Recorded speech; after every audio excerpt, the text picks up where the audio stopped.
In a shocking twist, 4 of the largest railroad companies have decided to offer paid time off to some of their employees.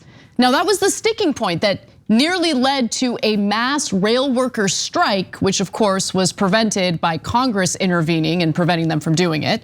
But don't get too excited. While some of the workers have been granted some time off, it's not the case for all the workers, and there is a twist to this story. And we'll tell you about that twist in just a moment. But first, some details on the positive developments here. First of all, why would the railroad companies who fought giving these workers paid time off all of a sudden change their minds? Well, it actually had a lot to do with public pressure. So BNSF, CSX, Norfolk Southern, and Union Pacific all say that they've reached agreements for paid sick leave with somewhere between 8 to 10 of the 12 railroad unions. The workers get around 4 days of paid sick leave, depending on what agreement they signed, and they'll be able to take an additional 3 days of sick leave from their personal days off. So these are good developments, right? Because this is what the workers wanted, but it's really important to keep in mind that this is not the case for all of the workers. I'll tell you which workers were granted paid sick leave in just a moment, but you're probably wondering, like, what happened here? How did they all of a sudden change their minds? According to several sources, the answer is because of moments like this. The rail workers in the United States are not asking for 1 year of paid sick leave. They're not asking for 6 months of paid sick leave. They are asking for 15 days, 15 days. Now, the rail industry has said, as I understand it, that they just cannot afford to do that. They made over $20 billion in profits last year. They provide their CEOs with huge compensation packages. And here's something else that everyone should know who's getting involved in this issue. Last year, the rail industry spent over $18 billion not to improve rail safety, not to address the supply chain crisis in America, but to buy back its own stock. Question about rail safety.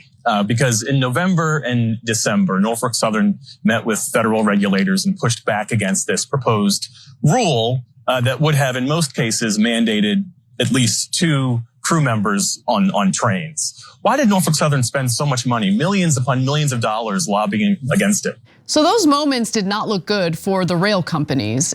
Looked really good for the rail workers who weren't asking for anything unreasonable. They just wanted some paid time off to deal with family emergencies, to deal with health conditions, to deal with medical appointments. But they were unable to do so because the rail companies had cut back on their workforce so significantly, from 2 million workers to 700,000 workers, to the point where people couldn't take time off because they didn't have anyone else to fill in for them if they took the time off. But now all of a sudden, they're changing their minds to some extent.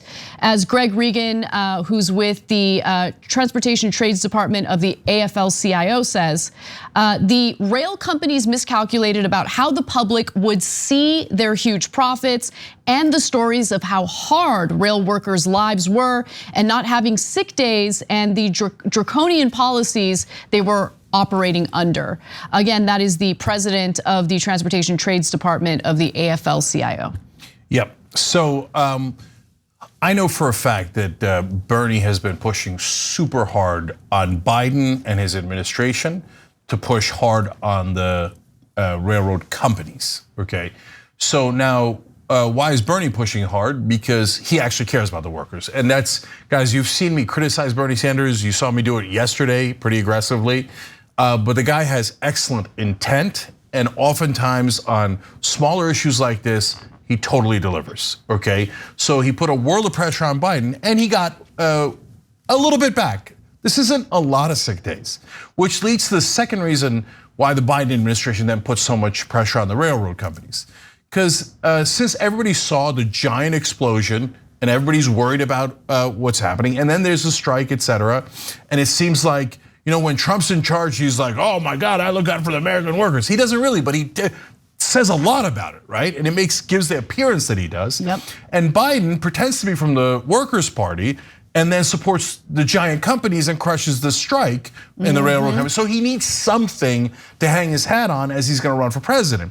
And remember, he doesn't need much. All he has to do is get him a tiny bit of days off, and the press will call it historic, epic, and say Biden is the greatest president for labor that the world has ever seen.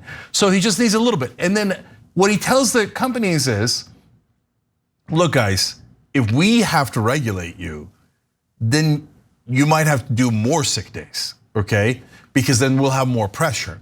And it'll make it seem like you guys doing things voluntarily isn't working. So why don't you guys voluntarily do half of what we would have made you do? And then it'll seem like you were great heroes for doing it voluntarily. And that way, we don't have to do our job and regulate you. Yeah, no, that analysis is so on point, and I think you're absolutely right about that. The other thing I want to add to it is, while sometimes we might feel a little frustrated over Biden's or Senator Sanders and how incredibly complimentary and friendly he is toward Biden, fact of the matter is, I think it's a calculation for Bernie, right? And the calculation is, I have a relationship with this guy and I have some influence over him. And so I'm going to use that to my advantage to the extent that I can. I think that is the calculation I see from Bernie. So when he's going out there doing these cable news interviews and offering a full-throated endorsement of Biden's reelection campaign, I think what's happening behind the scenes with these negotiations and the influence that he's using informs the commentary that we see from him on these shows. So while some of the workers have been granted paid time off, the workers who happen to need that paid time off the most have not gotten it. So that is the twist. So according to Mark Wallace, the first vice president of the Locomotive Engineers and Trainmen, the railroads went to the non-operating crafts first and cut a deal with them. If a carman who inspects and repairs rail cars has to call in sick and doesn't come to work, the train will still run. If the engineer or conductor has to call in sick, the train is probably not going to go that day, right? So remember, the workers who actually have to be there to operate the trains, like those are the people who have been just asking for the paid time off. They're the ones who aren't afforded the paid time off if they have a family emergency, a medical emergency, or what have you.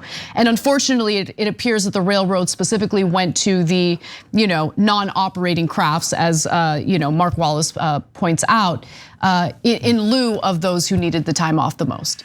Yeah, look, that shows you a couple of things. First is, well, those other folks don't even affect the train's ability to execute their mission. And so it actually means that it doesn't cost them a big amount of money. The company's it just costs them the sick days involved, which is actually tiny. The issue here is, well, if it stops the train, then it costs them a lot of money, right? By the way, not nearly as much as they got in the buybacks, like $18 billion in buybacks shows you they have a vat of money, so much money they don't know what to do with it. They're just being, cruel as usual. Like this system mandates cruelty. You must get every dollar. But even so, for the workers that don't make the trains run on that particular day, they could have given them sick days anytime they wanted. Exactly, exactly. There wasn't any necessity to not give them sick days. But they did it anyway. Exactly, because you have to save every penny and transfer it to the executives and the shareholders. Every penny. If you don't do that and you don't crush all of your workers, you will be fired. That's the system. So as I see that reporter asking the CEO there a great question about, hey, it looks like you had money for lobbying. I think, why don't you ask that on every issue? 100%. But I loved it on that, but it got, why? Because there was a spotlight on it.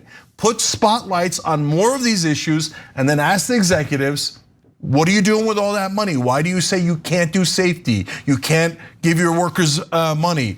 Challenge them, be journalists. Not just in this case, but in every case. Thanks to Bernie Sanders for fighting back on this and putting a spotlight on it. Our members are already writing him. Mainstream media is trying to give credit to Pete Buttigieg. I mean, No. You gotta be kidding me. No.